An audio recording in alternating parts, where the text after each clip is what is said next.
Chapter 1, Bizarre Blizzards. One day a young man went into a golden hotel. It was so large and so big. There were waterfalls all over the walls and the floors were made of ice and diamond. He had been meanly wounded by men in shies ties just outside the hotel. They stole his wallet and all he owned. He went to the nice, neat, and swell hotel looking for salvation, but what he found was even greater than he thought. "Hello," said the receptionist. "Here's a place where all your wildest and nicest dreams come true. You only have to believe you know, so, looks like those ruffians the Blacktails got you, not to worry." A helix of little light particles began to encircle him like a dragon or like Twilight Princess or like floating water droplets rose off the ground and began to twirl around him, but all of a sudden his wound healed. "Thanks, so hey, we just spawned in this world, sorry but, where are we?" Max said.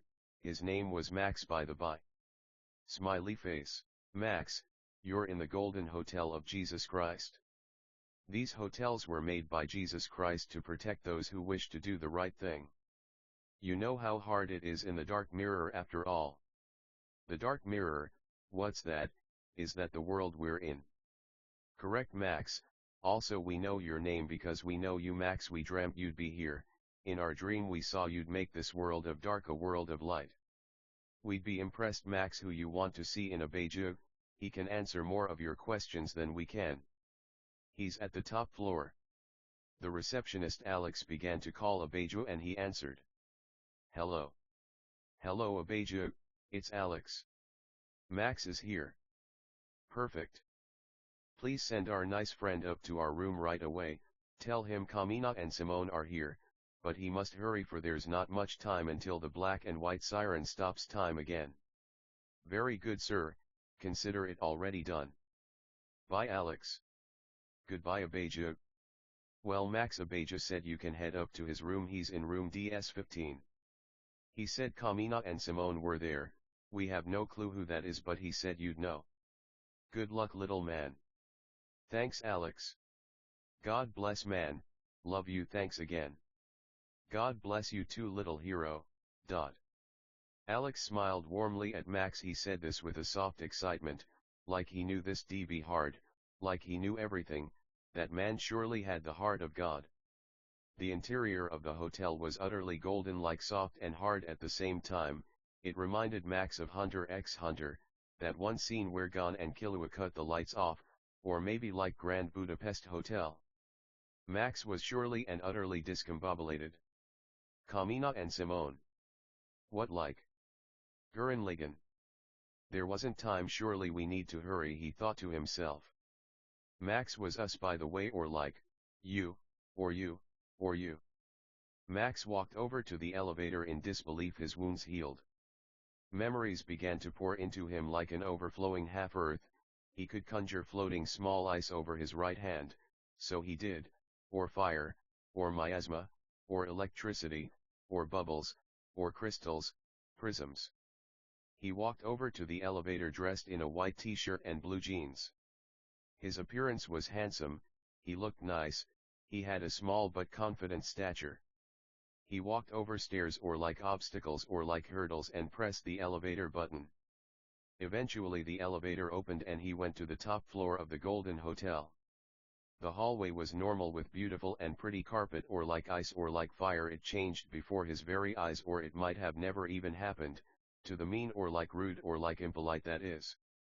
He skated or like slid or like ice skated, or like he wore a fake mustache, or like walked his dogs, or like petted and kissed his dogs. He knocked on door DS15 and Abeju opened the door. He was an angel. He had large, luxurious, white, feathery wings. Behind him were two little white figures, like the god from FMA. When Max entered the room it stayed the same size, or like got infinitely larger, or like the TARDIS, or like, yeah man, it was fucking crazy. Sorry for cursing, by the way, but we curse, so yeah, if fucking you don't, cool. Please stay awesome and please read another book. The Bible might be a good option. Hi Abeju, we're Max. They shook hands. So we guess you guys are Kamina and Simone. They became drills, but began to speak. And like we don't curse too much, so that's good. Hi Max. Nice to meet ya. Me and Simone here are what you might call talking drills, but we like to take a humanoid form so we can have hands, and stuff. Kamina said. Simone added, that's right Max. But no need to worry, we're gonna save the dark mirror and for the first time bring light to this damned world. There's many like us talking water, talking fire, talking desks even talking chairs, but all we know is what we are. We're not like men or like angels who know more than us in a way, but in a way we're fucking smarter than the sharpest tool in any fucking shed, and that's a fact. He gave a thumbs up and shape-shifted. He continued, we can even look just like human beings. But we figured you'd find it kind of funny if we appeared looking like this, like God in a way, for aren't we all God in a way? When we know one is all and all is one, we become limitless, but you maximum. You're special. It's rare for human beings to be nice or like neat, so we feel in a way you've been chosen to save mankind and the fate of every alien race. Max was concerned. This was a lot of info to take in. Who were those guys that jumped us? They stole our wallet, phone, headphones, and our jewelry. Fucking sons of damn bitches. They'll pay for that. What did Alex call them? Blacktails. They were like giant monsters, but like silhouettes. We just appeared by the old rundown fountain, hardly working, but still pouring out water, we guess. But then, those things saw us or like attacked us. We guess Alex couldn't see because the doors of the hotel were opaque. Then they ran away and we limped over to those automatic doors, but then we saw this beautiful lobby.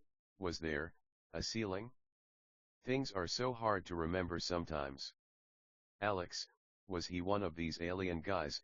He looked pretty human, but that technique he used, oh yeah. Why does our memory keep cutting off stuff? We remember we were fighting, we guess blacktails, or we might have dreamt it. It's like our memories are all gone. If they were even there to begin with in the first place. Max. Abeja waved his hand in front of Max's face. Earth to Max, he said in a funny, almost robotic voice. These guys who jumped you, Max, how big were they? Abeja said. Enormous. Max replied. They were at least double our height. They were fucking gross, blacktails, huh? That's right. Abeja said in a quiet, confident tone. He pulled up a digital screen, or like many, with pictures of blacktails with descriptions of their height, weight, where they're found, and powers. Of course, everything isn't hard enough already, we guess. Blacktails can range from nearly microscopic to the size of buildings, or even planets. If we don't stop them, they won't just destroy Dark Mirror but all the planets in the universe as well. We know you're a skilled magic user, Max. More skilled than anyone, whereas we all have our areas of expertise. You seem to be able to conjure anything, but you must hone and sharpen your skills. Blacktails don't play around. There are human colonies all over Dark Mirror. It's called Dark Mirror because it's thought there's a second half of Earth just below this, so dark that there's no light there, but hopefully one day we can make the half of Earth light and make it just like this one, huh? So what do you say? Can you help us, Max? Abeja finished. He was a manly man, surely the kind to protect women and children. He spoke like he meant every word, like this wasn't his first rodeo, if you catch our drift. Sure. Why not? We don't really know much about magic or blacktails or anything really, but what we do know is that if someone needs our help, we'll help them if we can. Max said this with quiet confidence, a running theme among our heroes. Quiet confidence is knowing if someone won't listen to us if we're quiet, they surely won't listen if we yell. So listen, Max, we've got a game plan for 15 Maple Avenue. We know a drug deal's going down here between the Darktails. We figured we bust in the warehouse, kick some ass and flush the drugs down the drain. Kamina said. He seemed happy and excited. Max was sure he was a skilled and competent warrior, someone who wouldn't back down from a fight no matter what. So no offense, but like, where are the police? Max said. No police, no one really knows where this planet came from. We were notified of its existence just yesterday, that's when we figure it was made. There are small pockets of humans all over Black Mirror. They reside near golden hotels, but they're so scared of dark tales, or black tales, they won't enter them, or if they do they usually don't stay long. That's what makes you different, Max. You're not afraid of these guys, and it looks like you even got some superpowers there just to show 'em what for. Max laughed. We love to see it, nice people doing the right thing. We gotta admit though, we don't remember much of anything, even we know it's unlikely for everyone to do the right thing in this world. That's so fucking mad to us. You can be happy and safe, but instead you choose to live poor, fucking depressed because a bunch of fucking monsters tell you to. Could never be us. Max said. He seemed kind of angry, tears began to stream down his face. The other men felt for him. It must have been hard. They came from alien races where it seemed everyone was nice, but he was different. Maybe had he been the only man it would have been different, but he wasn't. There were men, and they usually fucking weren't the nicest, but sometimes. But we're sure he pitied the women and children too. So when's this supposed to take place? Max said with quiet confidence. We'll be sure to be there no matter what. He raised his arm in the air and made a triumphant fist with it. Don't oppress the poor because they're poor. This Bible verse flashed into Max's head, but he didn't know what the Bible was or anything, but he knew it was true. Well, Max, it's tomorrow night, take our advice, get some fucking shut-eye. Healing doesn't mean you've forgotten the memory of pain. Take a shower. Eat something. You'll need your energy, kid. God bless you, man, you're a good kid, Max. Abijah said. He was like an older brother to Max, and he was older. Max was 26, Abijah was 30, Kamina was 30, and Simone was 20. Abijah was a good leader. He had the nice, neat, swell charisma of someone who knew how to handle pressure. Poor Max. For now it seemed he was the least of which, but that didn't mean he wasn't going to be the greatest someday. They all hugged and shared partings. Later, buddy. Love you, and don't worry about tomorrow night. We'll have about 15 people there who got you covered. We know you're just getting used to your powers. You might not seem that strong, but your ability to conjure anything is an invaluable asset. Abijah was very bubbly and upbeat when he said this, but then he began to cry, got really quiet and serious, and hugged Max really hard. He said, listen, we love you, you're the greatest, don't let anyone tell you otherwise. He emphasized the word anyone in a way that's hard to describe on paper, but you'd know it if you heard it. He smiled and wiped his tears. His hands were on Max's shoulders, his arms were fully extended, and he smiled in Max's face.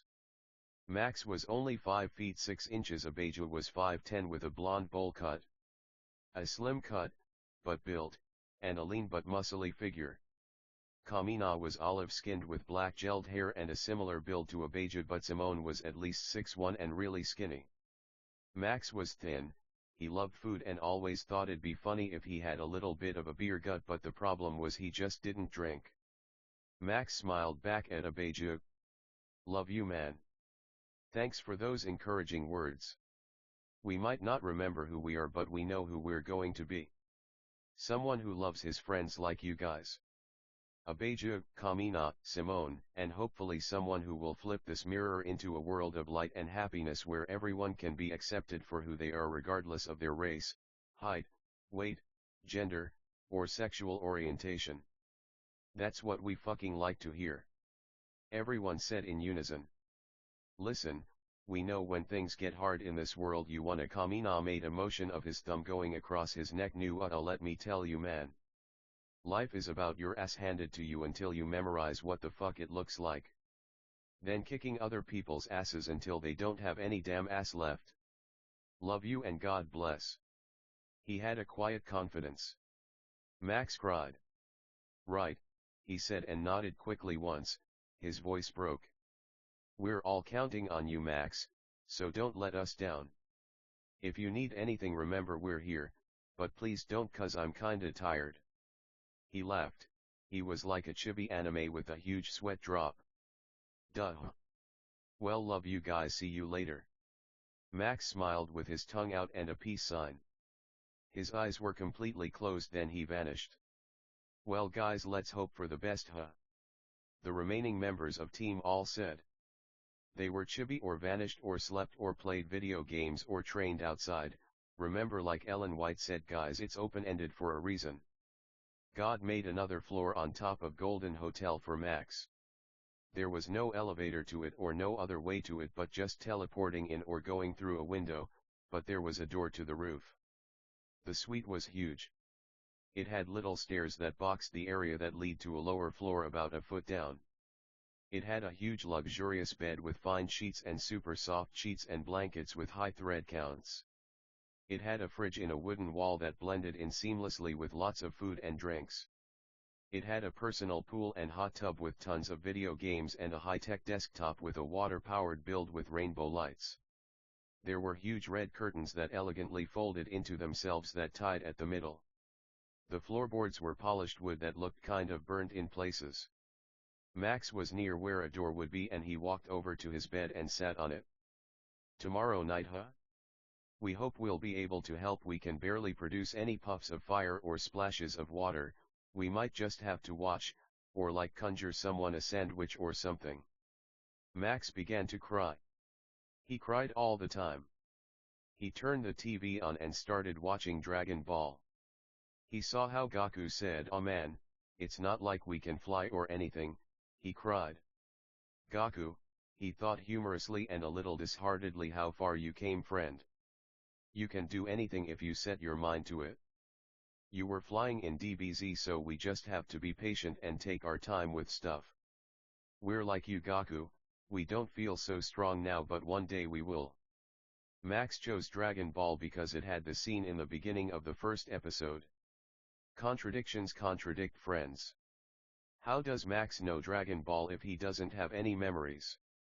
They might flash into his head like lightnings at night's fall, or like tears, or like fucking shooting stars, or like apples off trees.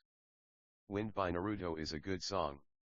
It teaches us the value of pain, friendship, adventure, and fighting. Listen to it if you get the chance. Max had ice cigarettes. They were literally just sticks of ice, but with magic he could inhale, and ice dust and particles that glowed and glittered would fill his lungs to calm him down. Oh kids, he thought, he loved to smoke, but the cigarettes had fake smoke, but his kids didn't know what he meant, so to break it down or fucking demonstrate or like condescend even, he made these cigarettes. Fire cigarettes were sticks of fire that produced fire sparks and glitter, or even threw flames that were huge. Electricity cigarettes tingled his lungs as the electricity would dance, bounce, jump, and drip on the inside of his iron lungs, or diamond or ruby or emerald or sapphire. He took a toke of his ice cigarette while lying on his back and blew the ice dust up. "Where are you now, kids?" Max wept. He had memories of raising children. They were a rowdy, rambunctious lot. They were poor orphans he adopted in a place a lot like Dark Mirror, probably more dark than black, 'cause that's a really popular show, but God bless, they squatted in an abandoned factory. He actually found them all in a box. They were dogs at first, but he made them people. They were all girls, 7. They were poor but taught them to play music, to street perform for food. When Max got magic powers, he moved them to the Arctic because he wanted to live in an igloo, and that's where they lived. Elizabeth, Ashley, Alexandra, Lindsay, Angel, Diana, and Ellen. Max was an orphan too. He was 10 when he adopted them. Him and God helped raise the kids. The kids fought with God a lot like Job's kids, but they were good kids. He loved them, they just had some chips on their shoulders, that's all. Elizabeth liked dogs a lot. She also loved code geass and exercising. She wasn't afraid of anything, and she liked fire the most, so we can also call her Fire. Ashley was tall and loved fashion and modeling. She always had big dreams of being a model and wearing expensive clothes. Nothing wrong with that. She loved water, so we'll call her Water. Alexandra was tall too and blonde. She loved hanging on trees and reading Max's Dark Academy series he'd write on a laptop he got from playing music. She loved fishing and camping too. She liked electricity, so we'll call her Spark. Lindsay was a bookworm. She liked learning about world affairs and was very cautious to avoid doing drugs and alcohol. She never even tasted one of the cigarettes. She liked the forest and fishing and camping too. She loved green light and leaves, so we'll call her Leaves. Angel loved video games. She had a Switch she took with her everywhere she went. They lived near a river, so that's how they bathed. If they were lucky, they could get a fire going to boil some water to get it hotter. She loved camping too, but usually just sat at the camp playing her video games. She liked ice, so we'll also call her Ice. Diana was tall and loved to sing. She loved Britain and fish and chips, Big Ben, the London Eye and Princess Diana, who is who Max named her after. She loved playing Mario Kart with Angel, and she loved playing as Baby Mario, but Angel usually picked Baby Luigi. Diana loved the idea of royalty and she hoped to go to heaven one day. They did go, but there was an earthquake that knocked Max out of heaven down to the dark mirror. Diana loved light, so we'll call her Light. Last but not least was Ellen. She also loved Mario Kart but preferred Smash Brothers. She loved her igloo and had posters of Justin Bieber all over her walls. Everything was made of ice, but it was the only conceivable place Max could think to go without the bad influence of the world. He also didn't like taxes, so that helped.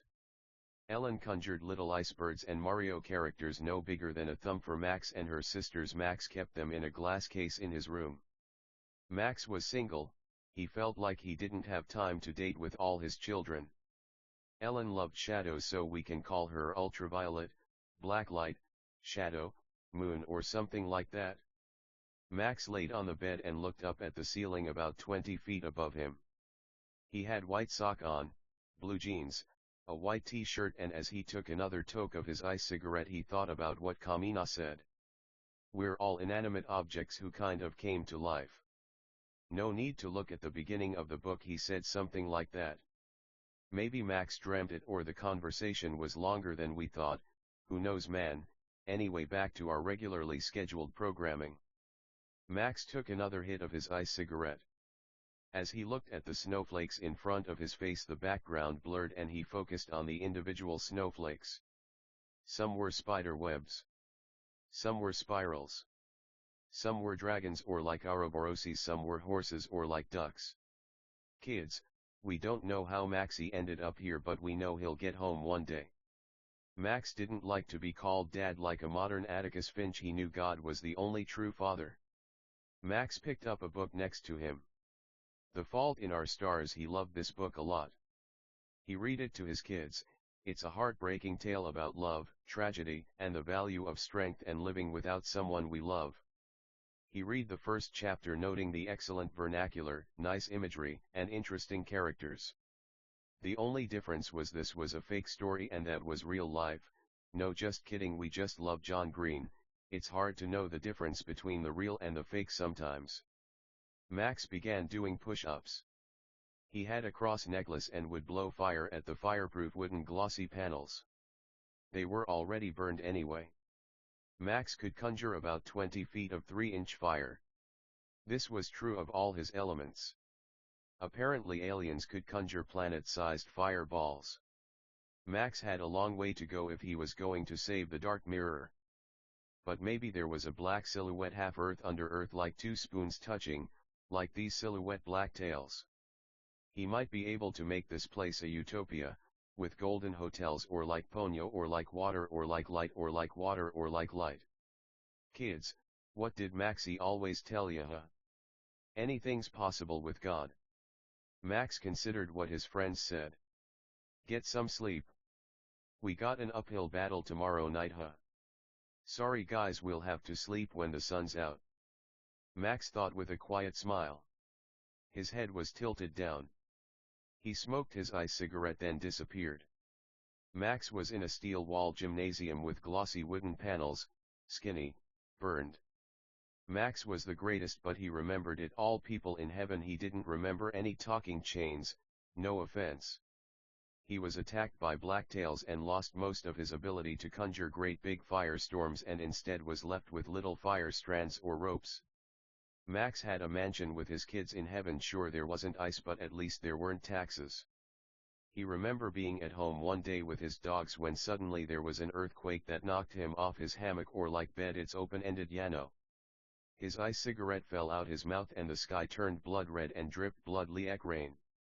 The blacktails started attacking people and Max fought them with a lot of might, but they overpowered him and he fell out of heaven like that old story of Lucifer in the Bible, but the difference was Max was a good man, no angel.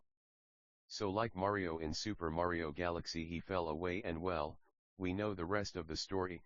He was near a broken fountain with chunks of the outer concrete edge missing that wasn't making too much water when the blacktails came and beat him up. At this point he lost a lot of his memories. Even now his memory wasn't very good, though through no fault of his own. They stole his stuff, his phone, his wallet, his earphones, and left him with a huge wound through his stomach. With unbelievable strength he walked, or like Yano, if it's too unrealistic we crawled, or like Yano, it's just we're pretty sure we said walked at first, but no worries, it's open-ended for a reason, man. When the blacktails stole Max's stuff, they ran away, so there was the Black Knight Street. The buildings all looked condemned, the wail of sirens slashed at the night sky like portals from Twilight Princess. But there was this enormous hotel that touched clouds that looked like it was made from solid gold. Max entered to a pleasant pop song about not being anxious about life and just shaking anxiety off. Nice song. But there he met Alexander, probably Alexander, who explained he was on Dark Mirror. As Max thought of all these things he practiced his martial arts, but it just wasn't the same. His fire was so small now, his water was so small now, and he could hardly make an igloo with the amount of ice or snow he was making. Fire reminded him of Elizabeth. They were all his favorite in a way. She loved the unpredictability of fire. The warmth, the heat, the way it could light up any tundra. Poor Elizabeth.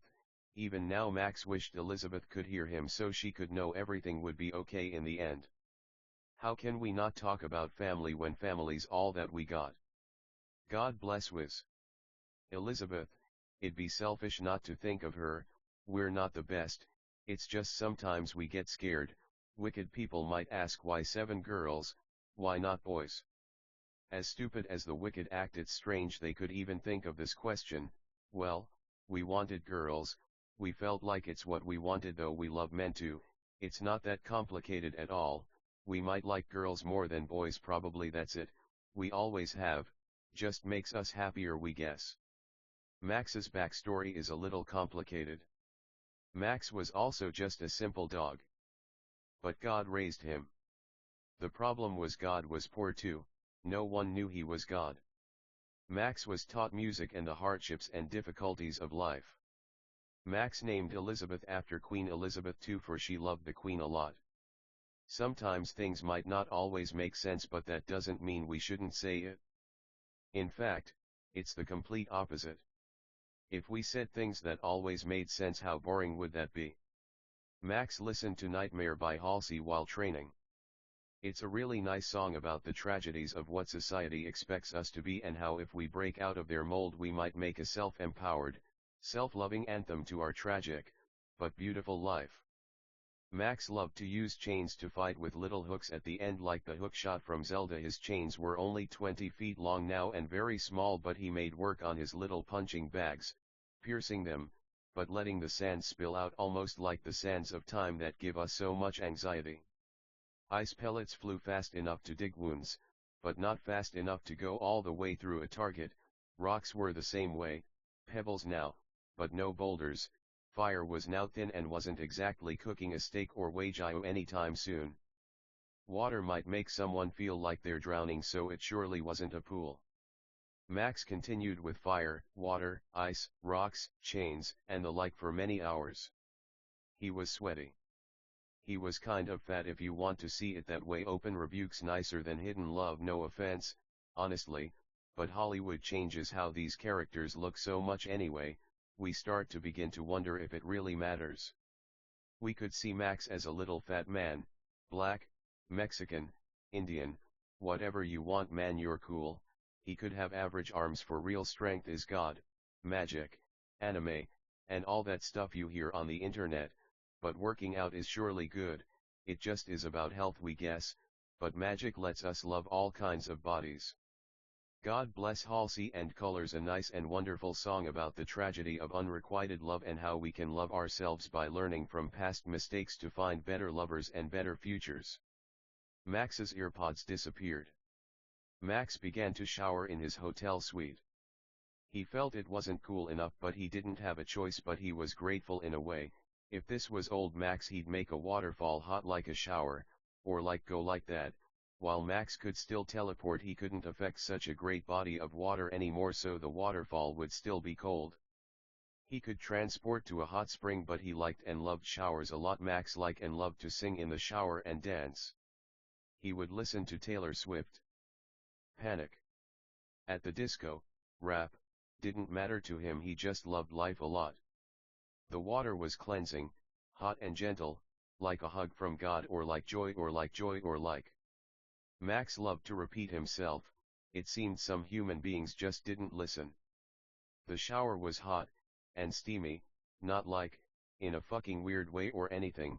It's funny how mean beings can shower all they want, but still feel dirty. The water rolled off his body onto the floor. No amount of water can clean a monstrous soul, maybe a dirty one. Probably only God could clean such a wicked soul, but still, water feels so good. Like Ellen White said, shower as much as possible, at least twice a week. Open rebuke's nicer than hidden love.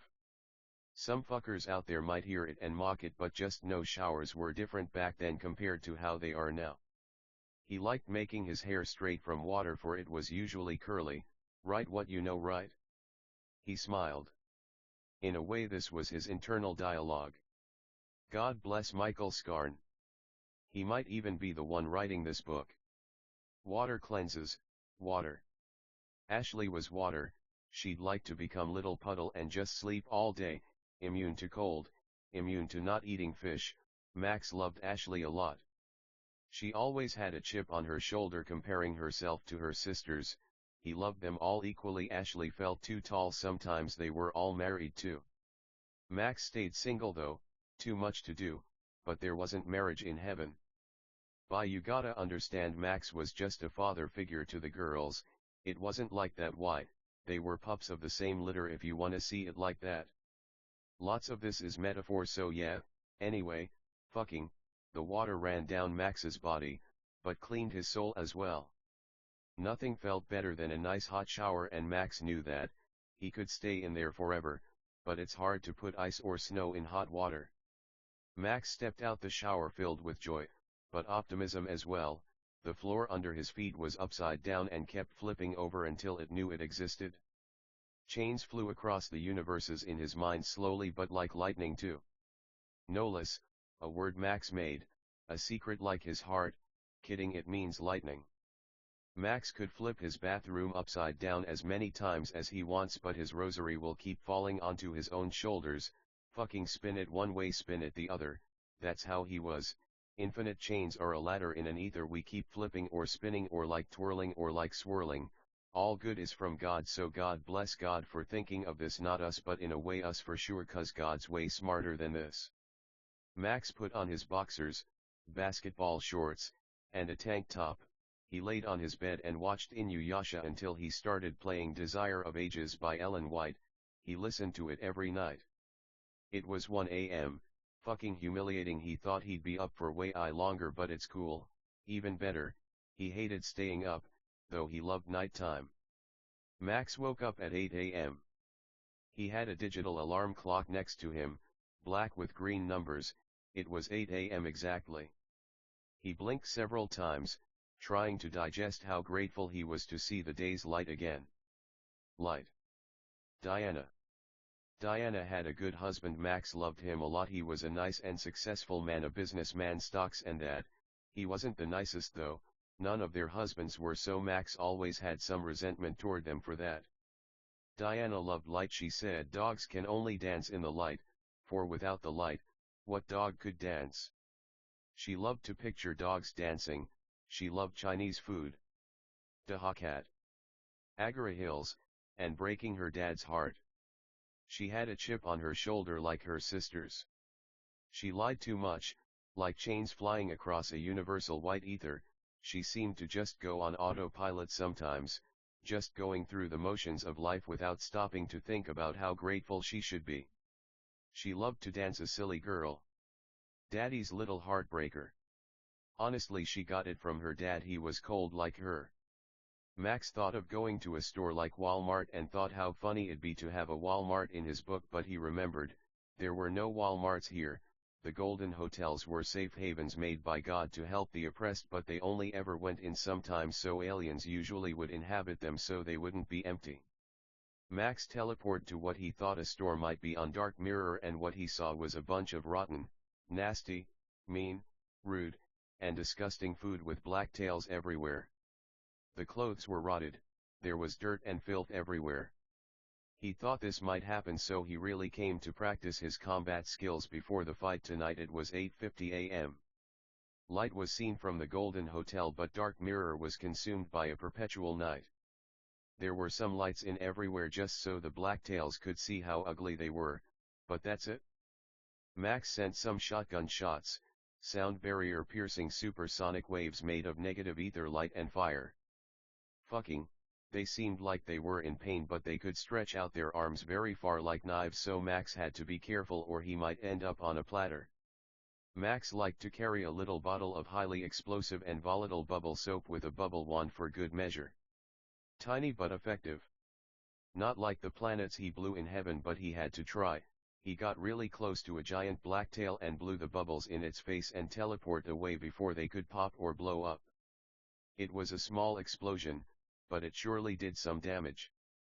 Max could fly, and so he chose to because the floor was so disgusting. A blacktail sent its arm knife at him but leaned back in mid-air and dodged the attack. The arm made a U-turn and came toward Max. A fist formed out the arm like elastic and hit Max.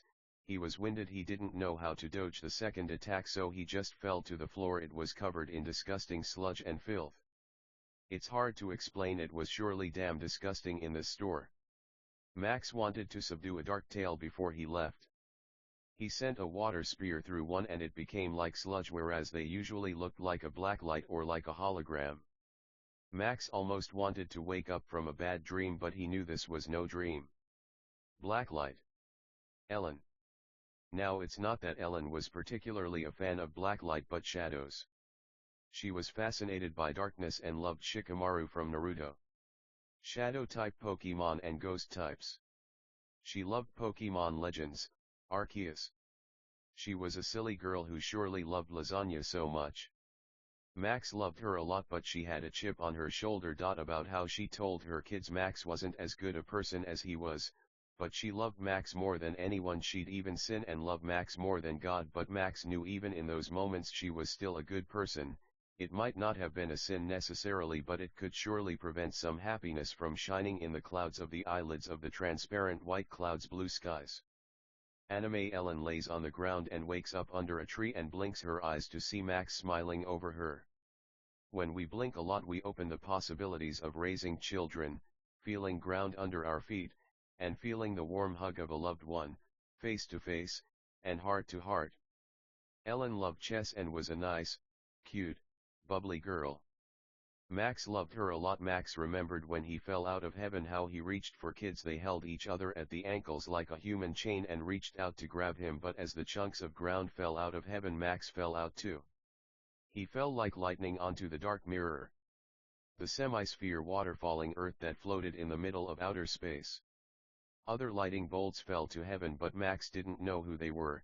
He doubted anyone else could make it in such a nasty place, though he didn't think too highly of himself. Maybe he deserved it. Max thought all these things while fighting the blacktails in that abandoned Walmart. Max's eyes began to glow, but he didn't know why. A gauge was in the bottom left of his vision. Max unleashed such a vicious fireball he eviscerated the entire Walmart. We see, it's like a fighting video game. If we fight long enough we can get some of our power back. Well, that's nicer than one. Still, this is nothing compared to the power we had. We'll have to use this smartly. There might be a time limit on it, so it might have been nicest we used it right away. The Dark Tails were terrified, so they brought out fireproof shields. Conjurers, for fuck's sake. Look how we don't even know if we should quote man, 'Cause it's us. Max. Anywho. Max sent a lightning bolt at one and they all let out a lot of moans. They were terrified, they couldn't comprehend how we used electricity, and fire. There must be a timer to their conjure ability, they probably assign who they should fight then. Too bad we can conjure anything we want. They began to laugh. Max assumed it was because his electricity attack wasn't very strong. Max teleported back to Golden Hotel, but God forced the monsters to keep laughing because it aggravated them. Max began playing Breath of the Wild. He loved this game. It taught him a lot about adventure, patience, love, and hope. Golden hotels, they aren't heaven, but in a way we know they're nicer and neater for it's God's will.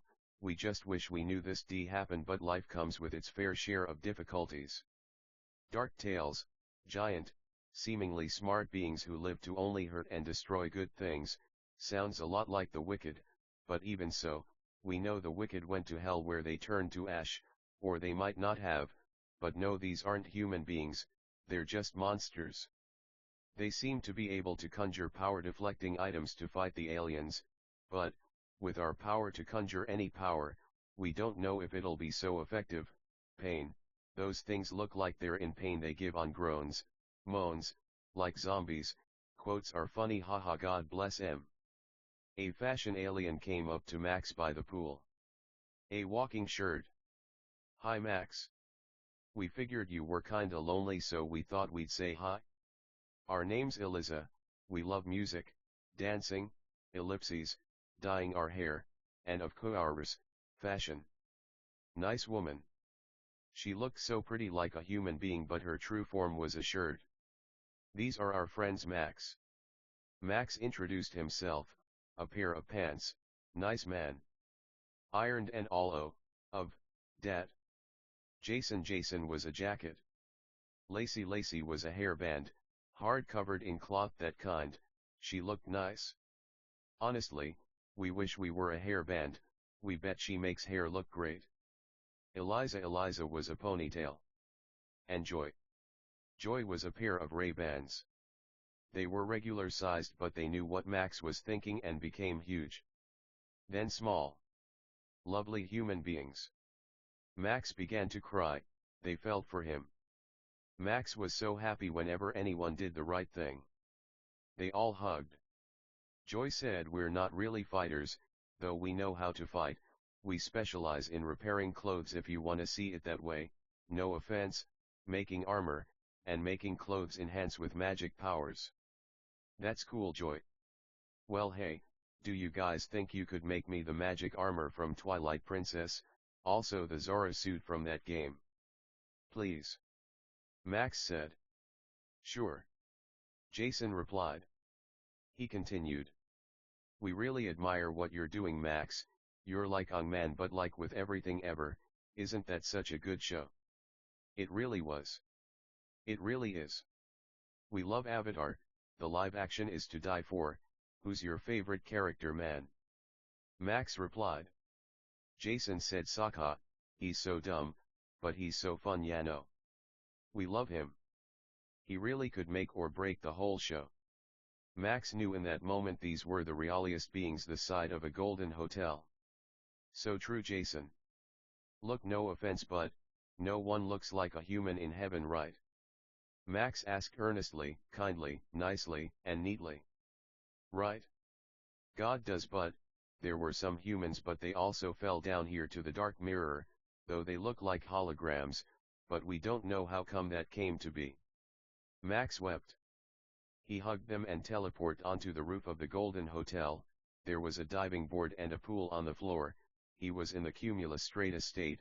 He jumped, his fat jiggling, and did flips all the way down to the pool like lightning, and landed so hard he knocked all the water out the pool 10 feet in the air, then it all landed back in. Max ate a pizza and asked the other Max, hey Max, great name by the by, do you guys eat? Max asked timidly but humorously. The other Max said, we can, but we have to become human beings, we don't actually need food, we do sleep though and feel pain, though we can choose to feel pain, but we can't choose to not feel it for too long. Max thought to himself, wow. The power to feel no pain, what an amazing pair of pants. The other Max became a person. Hey Max, why do you think all of this is happening? Yano, it seems kinda harsh, we know God's right, but you're a smart man and we wanted your insight. Pants, Max said. Max replied, well, we know God's always right, he must be trying to tell us we would assume some human beings who are meant to go below might seem like they're above but they're not, 'cause we had no clue who you guys were. We knew some of those beings, we know they weren't actually the nice, neat, swell, polite beings they said they were. To some this could be a hard pill to swallow, so now we must suffer, for their sins, just like God suffered for us.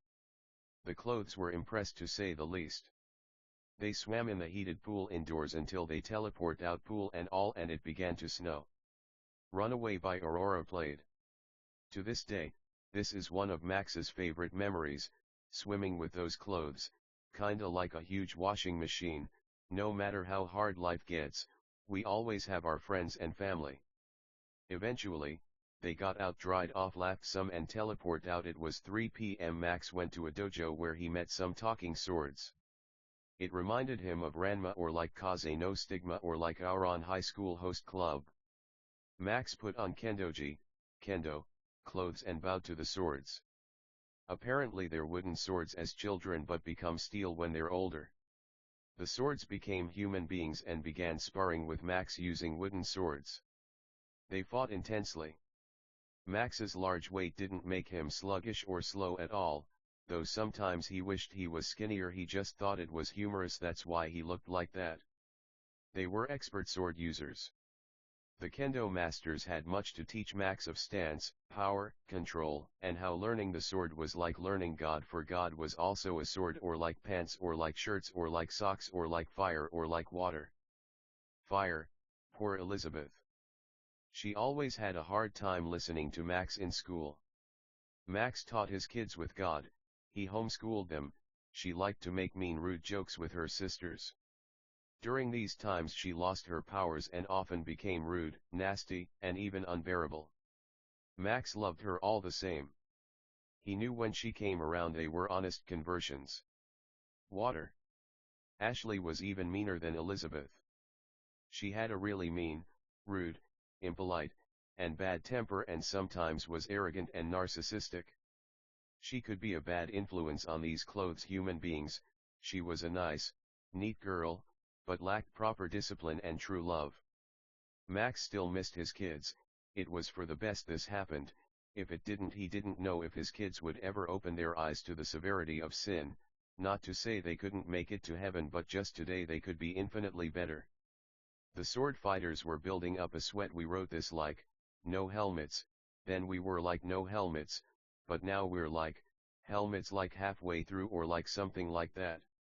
Max took his helmet off and squirted water all over his face from his squirt water bottle.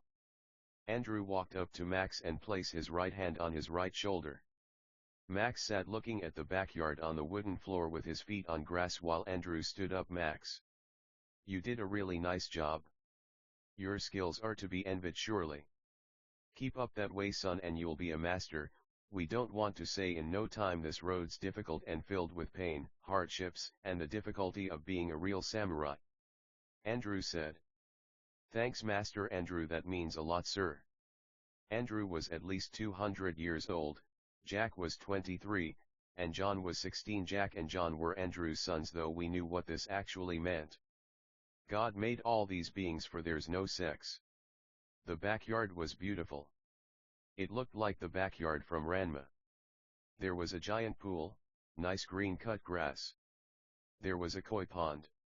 A shishi odashi, a clacking bamboo on rock that hits the rock when it fills up with water. There were many giant empty green grassy fields that people practiced kendo in. Now to enter this place we went to Andrew's room, which was a portal to this area. It's not exactly heaven, for we had to think it up, whereas heaven is things God made. Max missed Diana. She was a good dog but often misled. She fell in love with the vanities of the world, fame, money, flattery, glazing. She often left the ways of God for frivolous living and sinful folly. Max always prayed for that dog. She loved persimmons.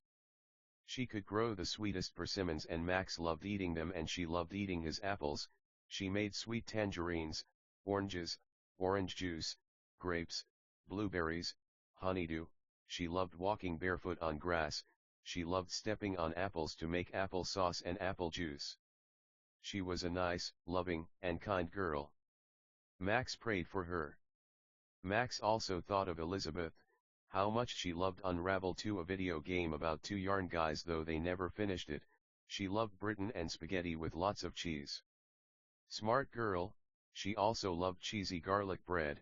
She loved to write stories on her MacBook and play Paper Mario, The Thousand-Year Door. She loved to read Job, Psalms, and Song of Songs. Surely and truly a dog among pups. She probably lied too much. She smoked and drank, but that wasn't as bad as she thought. She loved to play basketball with her sisters and to go to baseball games. We teleport and we made money through stocks and crypto, plus this stuff was in heaven. Elizabeth always wished to be a Goomba when she was younger, just a walking talking shiitake mushroom. Max always said he'd eat her up. She was shy and anxious about so many things, but she had her own life, and she had a good one. Now she was in heaven, but Max was on Dark Mirror, the post-apocalyptic half-Earth, though Max knew Earth was usually round, with waterfalls falling off the edges. The golden hotels were impossible to see from space. From space it just looked like black silhouettes of buildings with water falling off the sides, but it just might sparkle to indicate there's just the smallest amount of hope there. Poor dogs, they were better than they thought. They were too hard on themselves. They often said sorry. They liked to be dogs and run and race each other. Nothing wrong with dogging or dogging either way. Max always thought of those dogs. He didn't have much else in this world. He had 7 dogs, some crystals, Pokemon card. No lol, he loved those dogs, but he had a lot, but in a way those were his only friends. Everyone else in heaven seemed more unreliable, and he'd never met the aliens. Money can never fill the void of true love and friendship.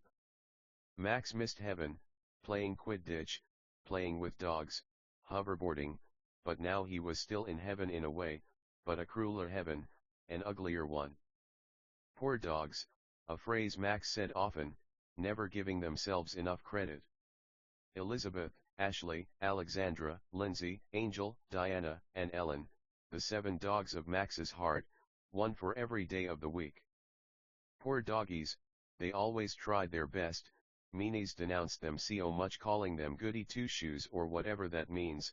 He loved those dogs, soft shampooed fur, always smiling, biting shoes and feet, sleeping, running, swimming, good dogs, just a little misled and lost but his friends at the end of the day. Poor dogs. Max prayed for them, for Satan has asked to sift them like wheat. Those dogs cried, they languished in